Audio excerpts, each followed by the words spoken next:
On August 14th, after police and security forces moved to break up the sit-ins in Cairo, there were simultaneous church attacks that took place throughout the country. In most of these attacks that we've documented, hundreds of men came armed with guns in some cases, Molotov cocktails, sticks. They broke in, they came in, they looted, they destroyed, and then for many of the churches, they burned them to the ground. Muslim Brotherhood activists and other Islamists have insinuated a direct link between Coptic activism and the removal of former President Morsi in early July.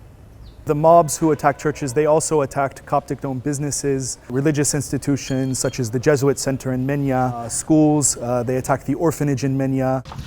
At 3 p.m. Approximately on Wednesday, this boat, which is actually a tourist restaurant, was attacked by a group of people. There were 2 employees present when the boat was attacked, and they hid here in this bathroom. And unfortunately, both of them died. One, his name was Bishoy, he was a Christian, and the other, Ihab, was Muslim. And you can still see their shoes and mobile here. In the vast majority of the cases of attacks on churches that Human Rights Watch documented, security forces were not present at the start of the attack and didn't come to the aid of the churches during the attack. In Minya City, one young man whose church was burned pointed across the street, very close to the location of the church, saying, that's the security building.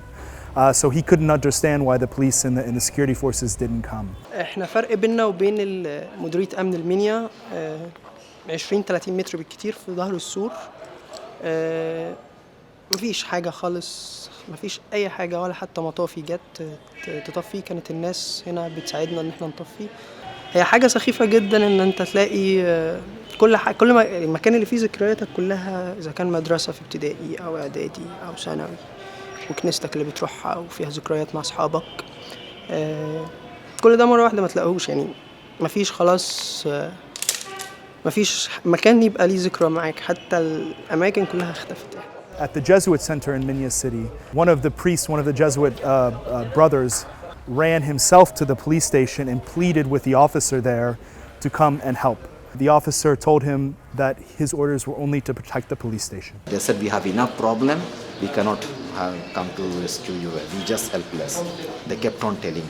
Some were getting angry also when we were calling them, so it was like that. Has any police officer come here since Wednesday? No, not a single. What happened? Not a single.